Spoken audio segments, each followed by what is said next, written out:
Welcome to ട്രൈഡൂട്ട്. ഇന്നത്തെ ഗോൾഡിന്റെ price movement analysis ആണ് നമ്മൾ ചെയ്യാൻ പോകുന്നത്. അതിനു വേണ്ടിയിട്ട് വൺ ഡേ ചാർട്ടാണ് എടുത്തിരിക്കുന്നത്. വൺ ഡേ ചാർട്ടിൽ പ്രധാനപ്പെട്ട ഏരിയകൾ മാർക്ക് ചെയ്യാം. ആദ്യമായിട്ട് മാർക്ക് ചെയ്യുന്നത് റെസിസ്റ്റൻസ് ഏരിയ ആണ്. Resistance area all time high ആണ് മാർക്ക് ചെയ്യുന്നത്. ആ ഒരു ഏരിയയിലാണ് ഇപ്പോൾ കറന്റ്ലി മാർക്കറ്റ് നിൽക്കുന്നത്. അതുപോലെ തന്നെ മാർക്ക് ചെയ്യുന്നത് സപ്പോർട്ട് ഏരിയ ആണ്. സപ്പോർട്ട് ഏരിയ കഴിഞ്ഞ ദിവസങ്ങളിൽ ഒരു സ്ട്രക്ചറൽ ബ്രേക്ക് തന്ന ഏരിയനായിട്ടാണ് സപ്പോർട്ട് ഏരിയ ആയിട്ട് മാർക്ക് ചെയ്യുന്നത്. ഡെയിലി ചാർട്ടിൽ പ്രധാനപ്പെട്ട ഏരിയ ഇത്രയാണ്. എന്നാൽ പോലും ഒന്ന് രണ്ട് പോയിന്റുകൾ മാർക്ക് ചെയ്യുന്നുണ്ട്. അത് ഒന്ന് കഴിഞ്ഞ വെള്ളിയാഴ്ചത്തെ ക്യാൻഡിലിന്റെ ഹൈ മാർക്ക് ചെയ്യുന്നുണ്ട്. അതുപോലെ തന്നെ ഇന്നലത്തെ ക്യാൻഡിലിന്റെ ലോ മാർക്ക് ചെയ്യുന്നുണ്ട്. അതുപോലെ തന്നെ ഇന്നലത്തെ ക്യാൻഡിലിന്റെ ഹൈ മാർക്ക് ചെയ്യുന്നുണ്ട്. ഇത്രയാണ് ഇപ്പൊ നമ്മൾ മാർക്ക് ചെയ്ത് വെക്കുന്നത്. കഴിഞ്ഞ വെള്ളിയാഴ്ചത്തിന്റെ ഹൈയുടെ കളർ ചേഞ്ച് ചെയ്ത് റെഡ് ആക്കുന്നുണ്ട്. ഇന്നലത്തെ ക്യാൻഡിലിന്റെ കളർ ചേഞ്ച് ചെയ്തിട്ട് ഗ്രീൻ ആക്കുന്നുണ്ട്. ഇത്രയാണ് മാർക്ക് ചെയ്യുന്നത്. ഇനി നമുക്ക് ഇന്നത്തെ പ്രധാനപ്പെട്ട ന്യൂസുകൾ എന്തൊക്കെയാണെന്ന് നോക്കിയിട്ട് തിരിച്ച് ചാർട്ടിലോട്ട് വരാം. ഇന്നത്തെ പ്രധാനപ്പെട്ട ന്യൂസുകൾ വരുന്നത് 6 മണിക്കാണ്. കാഡിൽ വരുന്നുണ്ട്, അതുപോലെ തന്നെ USD വരുന്നുണ്ട്. കാഡിൽ CPI വരുന്നുണ്ട്, മീഡിയൻ CPI വരുന്നുണ്ട്, ട്രിംഡ് CPI വരുന്നുണ്ട്.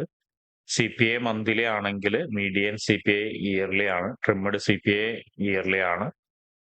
പിന്നെ വരുന്ന USD core retail sales monthly വരുന്നുണ്ട്. അതുപോലെ USD തന്നെ റീറ്റെയിൽ സെയിൽസ് മന്ത്ലി വരുന്നുണ്ട്. കാഡിൽ വരുന്ന ന്യൂസ് കാര്യമായിട്ട് ഗോൾഡിനെ ബാധിക്കാൻ സാധ്യതയില്ല. പ്രധാനമായിട്ട് വരുന്നത് USD വരുന്ന ന്യൂസാണ് ഗോൾഡിനെ ബാധിക്കുന്നത്. എന്തായാലും USD വരുന്ന ന്യൂസ് നോക്കാം നമുക്ക്. കോർ റീറ്റെയിൽ സെയിൽസ് മന്ത്ലിയാണ് നോക്കുന്നത്. അതിന്റെ യൂഷ്വൽ ഇഫക്റ്റ് എന്ന് വരുന്നത് actual greater than forecast is good for currency എന്നാണ്. അതായത് ഇവിടെ തന്നിരിക്കുന്നത് -0.1 ആയിരുന്നു പ്രീവിയസ്. ഫോർകാസ്റ്റ് തന്നിരിക്കുന്നത് +0.1 ആണ്. ആക്ച്വലി ഒരു പോസിറ്റീവ് ഫിഗർ തന്നിട്ടുണ്ടെങ്കിൽ കറൻസി സ്ട്രെങ്ത് ആവുകയും ഗോൾഡ് വീക്ക് ആവുകയും ചെയ്യും. തിരിച്ച് അതൊരു നെഗറ്റീവ് ഫിഗറിലേക്കാണ് പോകുന്നുണ്ടെങ്കിൽ കറൻസി വീക്ക് ആവുകയും ഗോൾഡ് സ്ട്രോങ് ആവുകയും ചെയ്യും. അതുപോലെ റീറ്റെയിൽ സെയിൽസ് മന്ത്ലി നമുക്ക് നോക്കാം. സെയിം യൂഷ്വൽ ഇഫക്റ്റ് തന്നെയാണ്. Actual greater than forecast is good for currency ആണ്. അതിൽ കഴിഞ്ഞ തവണ തന്നിരിക്കുന്നത്, അതായത് പ്രീവിയസ് തന്നിരിക്കുന്നത് 0.1% ആണ്. ഇത്തവണ തന്നിരിക്കുന്നത് -0.3% ആണ്. ഫോർകാസ്റ്റ് നെഗറ്റീവ് ആണ് കാണിക്കുന്നത്.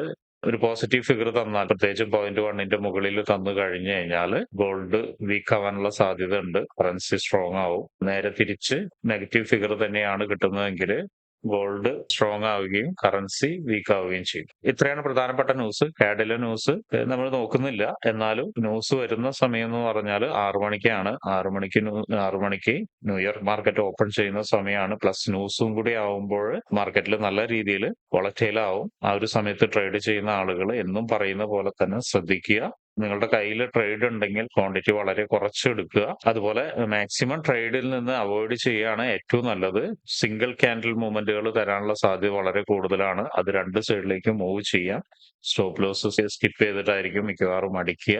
അല്ല, സ്റ്റോപ്പ് ലോസ് വെക്കാത്ത ആളുകളാണെങ്കിൽ വാഷ് ഔട്ട് ആവാനുള്ള സാധ്യതയുണ്ട്. അപ്പോൾ ന്യൂസ് ടൈമിൽ എപ്പോഴും ട്രേഡ് ചെയ്യുന്ന സമയത്ത് നോക്കിയും കണ്ടും മാത്രം ട്രേഡ് ചെയ്യുക.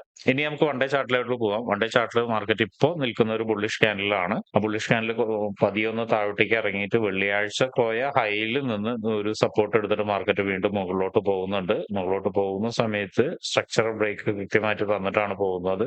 ഒരു ഹൈനെയും കൂടി ബ്രേക്ക് ചെയ്യുന്നുണ്ട്. നമുക്കത് കൂടുതൽ കാര്യങ്ങൾ മനസ്സിലാക്കാൻ വേണ്ടി ചെറിയ ടൈം ഫ്രെയിമിലേക്ക് പോകേണ്ടതുണ്ട്. അപ്പൊ ചെറിയ ടൈം ഫ്രെയിമിൽ പോയിട്ട് കൂടുതൽ കാര്യങ്ങൾ മനസ്സിലാക്കാം. ചെറിയ ടൈം ഫ്രെയിമിലേക്ക് പോകുന്ന സമയത്ത് നേരത്തെ പറഞ്ഞ പോലെ ഇതാണ്, ഈ റെഡ് ലൈൻ ആണ് വെള്ളിയാഴ്ചത്തെ ഹൈ.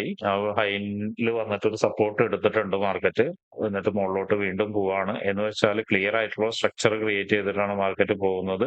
കാണാം, ഇവിടെ നിന്ന് താഴോട്ട് നിന്ന് നോക്കിയാൽ കാണാം, ഒരു ഹയർ ഹൈ ക്രിയേറ്റ് ചെയ്തിട്ടുണ്ട്. പിന്നെ ഹയർ ലോ വന്നിട്ടുണ്ട്. വീണ്ടും ഒരു ഹയർ ഹൈ ക്രിയേറ്റ് ചെയ്തിട്ടുണ്ട്. വീണ്ടും ഒരു ഹയർ ലോ വന്നിട്ടുണ്ട്.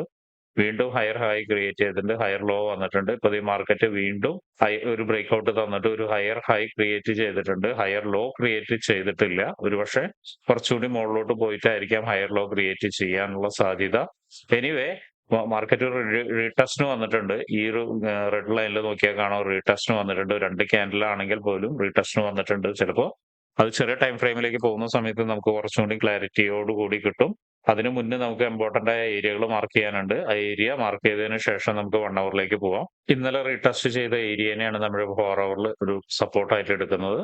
അതുപോലെ മാർക്കറ്റ് ഇപ്പൊ നിൽക്കുന്ന ഏരിയ, അതായത് നിൽക്കുന്ന ഏരിയ ഓൾ ടൈം ഹൈനെ നമ്മൾ വീണ്ടും ഒരു റെസിസ്റ്റൻസ് ആയിട്ട് എടുക്കുന്നുണ്ട്. ഇന്നലെ ക്ലോസ് ചെയ്തതിന്റെ മുകളിലാണ് റെസിസ്റ്റൻസ് ആയിട്ട് എടുക്കുന്നത്. ഇന്നലെ ക്രിയേറ്റ് ചെയ്ത ഹൈയുടെ മുകളിലാണ് നമ്മൾ റെസിസ്റ്റൻസ് ആയിട്ട് എടുക്കുന്നത്. നിലവിലുള്ള ട്രേഡിംഗ് റേഞ്ച് എന്ന് കണക്കുകൂട്ടുന്നത് ഇപ്പോ താഴെയുള്ള സപ്പോർട്ട്, വൺ ഡേ ക്യാൻഡിൽ വന്ന സപ്പോർട്ട്, അതുപോലെ തന്നെ ഇപ്പോൾ വരച്ച റെസിസ്റ്റൻസ് ഏരിയ, ഇതാണ് നിലവിലുള്ള ട്രേഡിംഗ് റേഞ്ച് ആയിട്ട് കണക്കുകൂട്ടുന്നത്. സെക്ഷൻ മാറുന്നതനുസരിച്ച്, മാർക്കറ്റ് മൂവ് ചെയ്യുന്നതനുസരിച്ച് ട്രേഡിംഗ് റേഞ്ച് മാറാം. അത് 1 ഹവറിലേക്ക് പോകുന്ന സമയത്ത് നമുക്ക് കൃത്യമായിട്ട് മനസ്സിലാക്കാം എങ്ങനെയാണെന്നുള്ളത്. അതുപോലെ തന്നെ ഒരു സപ്പോർട്ടും കൂടി നമ്മൾ മാർക്ക് ചെയ്യുന്നുണ്ട്. റെഡ് ലൈൻ വരച്ച ഏരിയനെ നമ്മൾ ഇന്നൊരു സപ്പോർട്ട് ഏരിയയും കൂടി ആയിട്ട് എടുക്കുന്നുണ്ട്. കാരണം മനസ്സിലാവും നമുക്ക്, ഇത് റെസിസ്റ്റൻസ് ആയിരുന്നു, പ്രീവിയസ്ലി റെസിസ്റ്റൻസ് ആയിരുന്നു. അതിനെ ബ്രേക്ക് ചെയ്തിട്ട് ഇവിടെ വന്നിട്ട് തിരിച്ച് സപ്പോർട്ട് എടുക്കുന്നുണ്ട്. അപ്പോൾ വളരെ ക്ലോസ് ആയുള്ള റേഞ്ചിലാണ് മാർക്കറ്റ് ഇപ്പൊ നിൽക്കുന്നത്. നേരത്തെ പറഞ്ഞ പോലെ തന്നെ price action, clear price action തന്ന് മുകളിലോട്ട് പോകുന്നുണ്ട്. അപ്പൊ ബ്രേക്ക് ചെയ്യാനുള്ള സാധ്യത വളരെ കൂടുതലാണ്. അപ്പൊ അതുകൊണ്ട് തന്നെ അപ്പിലേക്കാണ് ഇന്നത്തെ വ്യൂ. ഇനി എൻട്രി സാധ്യതകളെ കുറിച്ച് നോക്കാൻ വേണ്ടിയിട്ട് നമുക്ക് 1 ഹവറിലേക്ക് പോവാം. 1 ഹവറിലേക്ക് പോകുന്ന സമയത്ത് നേരത്തെ പറഞ്ഞ ഹൈനെ ബ്രേക്ക് ചെയ്തു, മാർക്കറ്റ് മുകളിലേക്ക് പോയിട്ടുണ്ട്, നല്ലൊരു ക്യാൻഡിൽ ബ്രേക്ക് ചെയ്തു. പക്ഷെ മുകളിൽ നിന്ന് റെസിസ്റ്റൻസ് എടുത്തിട്ട് ഒരു നല്ല റിജക്ഷൻ തന്നിട്ടുണ്ട്. നോക്കിയാൽ കാണാൻ നല്ല രീതിയിലുള്ള ഒരു റിജക്ഷൻ ആണ് തന്നിരിക്കുന്നത്. അതിനുശേഷം നല്ലൊരു സ്ട്രോങ് ബുള്ളിഷ് ക്യാൻഡിൽ തന്നിട്ടുണ്ട്, ഒരു മർബൂസ് തന്നിട്ടുണ്ട്. പക്ഷെ അതിന് ഒരു കണ്ടിന്യൂഷൻ ക്രിയേറ്റ് ചെയ്യാൻ പറ്റിയിട്ടില്ല. കറക്റ്റ് സപ്പോർട്ടിൽ വന്നിട്ട് മാർക്കറ്റ് ഒന്ന് കൺസോൾട്ടേഷൻ ചെയ്തതിനു ശേഷം വീണ്ടും മുകളിലോട്ട് നല്ലൊരു സ്ട്രോങ് മർബൂസ് തന്നിരിക്കുന്നു. ആ മർബൂസ് തന്നതിന് ശേഷം ക്രിയേറ്റ് ചെയ്ത ക്യാൻഡിലാണ് ഇപ്പോൾ കാണുന്നത്. നമ്മൾ താഴോട്ട് വന്ന് വീണ്ടും സപ്പോർട്ട് എടുത്തിട്ടുണ്ട് മാർക്കറ്റ്. അപ്പോ ഒരു അപ്പ് മൂവ്മെന്റിലേക്കുള്ള എല്ലാ സാധ്യതകളും തരുന്നുണ്ട്. അപ്പൊ ഒരുപക്ഷെ ഇന്ന് തന്നെ ബ്രേക്ക് ആവാനുള്ള സാധ്യതയും കാണുന്നുണ്ട്, മുകളിലോട്ട് കാണുന്നുണ്ട്. അങ്ങനെയാണെങ്കിൽ നമ്മുടെ ഒരു പോയിന്റ് എന്ന് പറയുന്നത് വീണ്ടും ഈ ഒരു ലെവല് തന്നെ ആയിരിക്കും. ഈ ലെവലിലേക്ക് ഒരുപക്ഷെ ക്യാൻഡിൽ വന്നു കഴിഞ്ഞു കഴിഞ്ഞാൽ ഇന്നത്തെ ബെസ്റ്റ് എൻട്രി ഒരുപക്ഷെ ഇതായിരിക്കാം, അപ്പ് മൂവ്മെന്റിലേക്ക്. ഇനി രണ്ടാമത്തെ പോയിന്റ് എന്ന് പറയുന്നത് ഈ ഒരു ഏരിയ ആണ്. ഈ ഒരു ഏരിയയിൽ നിന്ന് ആ ഏരിയനെ ഞാൻ കളർ ചേഞ്ച് ചെയ്യുന്നുണ്ട്. ഈ ഏരിയയിൽ കളർ ചേഞ്ച് ചെയ്യുന്നുണ്ട്, യെല്ലോ ആക്കി ഇടുന്നുണ്ട്. അതും ഇറങ്ങിക്കഴിഞ്ഞു കഴിഞ്ഞാല് ഒരുപക്ഷെ നമുക്ക് കിട്ടുന്ന ഒരു ഏരിയ എന്ന് പറയുന്നത് ഇതായിരിക്കും. അപ്പൊ മൊത്തത്തിൽ ഇങ്ങനെ ഒരു ഏരിയനെയാണ് ഇപ്പൊ ഞാൻ മാർക്ക് ചെയ്യുന്നത്. ന്യൂസ് എഫക്റ്റോ കാര്യങ്ങളോ ഒന്നും ഇല്ലെങ്കിൽ മാർക്കറ്റ് മുകളിലോട്ട് തന്നെ പോകാനാണ് കൂടുതൽ സാധ്യത കാണുന്നത്. അങ്ങനെയാണെങ്കിൽ ഈ റേഞ്ചിന്റെ 50%ലേക്ക് മാർക്കറ്റ് എത്തും. അപ്പൊ അങ്ങനെ അവിടുന്ന് ഒരു സപ്പോർട്ട് എടുക്കാനുള്ള സാധ്യതയാണ്. 50 to 75% ഉള്ളിൽ നിന്ന് ഒരു സപ്പോർട്ട് എടുത്തിട്ടായിരിക്കും മാർക്കറ്റ് മുകളിൽ പോവുക. പക്ഷെ ഇവിടെ നിന്ന് റിജക്ഷൻ കിട്ടണം. ഈ ഒരു ഏരിയയിൽ നിന്ന് റിജക്ഷൻ കിട്ടിയാലായിരിക്കും അങ്ങനെ വരിക. അതല്ല, റിജക്ഷൻ കിട്ടിയില്ലെങ്കിൽ മാർക്കറ്റ് ഇതും ബ്രേക്ക് ചെയ്ത് താഴോട്ടേക്ക് വരികയാണെങ്കിൽ, സെൽ എൻട്രി ആണെങ്കിൽ നമ്മൾ കഴിഞ്ഞ ദിവസങ്ങളിലൊക്കെ സംസാരിച്ചിരുന്ന ഒരു ഏരിയ, ഇതാണ് വരുന്നത്. ഈ ഒരു ഏരിയ ആണ് വരുന്നത്. ഈ ഒരു ഏരിയയിലേക്ക് മാർക്കറ്റ് അപ്രോച്ച് ചെയ്യാനുള്ള സാധ്യത വളരെ കൂടുതലാണ്. ഇത് ബ്രേക്ക് ചെയ്താൽ, ഈ ഒരു 1 ഹവറിന്റെ സ്ട്രക്ചർ ബ്രേക്ക് ചെയ്ത് കിട്ടുകയാണെങ്കിൽ അപ്രോച്ച് ചെയ്യാനുള്ള സാധ്യത വളരെ കൂടുതലാണ്. അപ്പൊ അങ്ങനെയാണെങ്കിൽ മാർക്കറ്റ് എന്ത് ചെയ്യും? ഇവിടെ നിന്നായിരിക്കും, ഈ ഒരു ഏരിയയിൽ നിന്നായിരിക്കും മാർക്കറ്റ് മൂവ്മെന്റ് തരിക. അതൊരു നല്ല മൂവ്മെന്റ് ആവാനുള്ള സാധ്യത ഉണ്ട്. കാരണം എന്ന് വെച്ചാൽ ഇതൊരു ബെസ്റ്റ് എൻട്രി ആണ്, ഒരു അപ്പ് സൈഡിലേക്ക് ഒരു ബെസ്റ്റ് എൻട്രി ആണ്.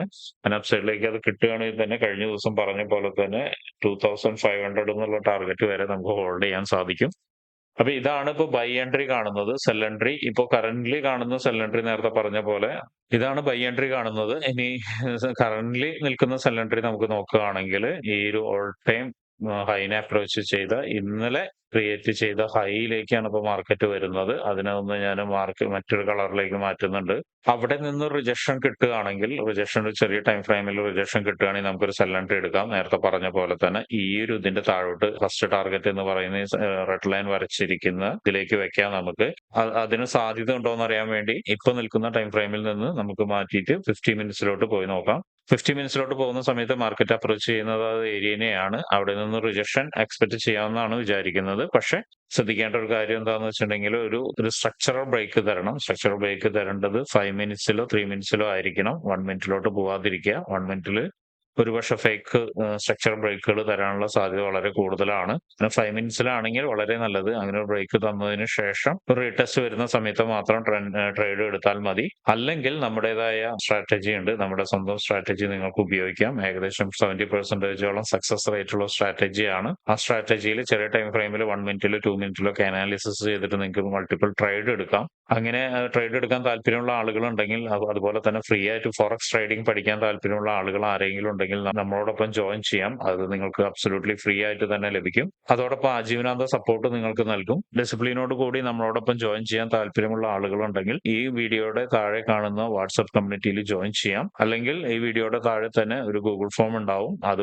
കൃത്യമായി വായിച്ചു നോക്കി താല്പര്യമുണ്ടെങ്കിൽ അതും ഫില്ല് ചെയ്യാം. അപ്പൊ ഇന്നത്തെ ട്രേഡിംഗ് സൂക്ഷിച്ചും കണ്ടും എല്ലാവരും ചെയ്യുക.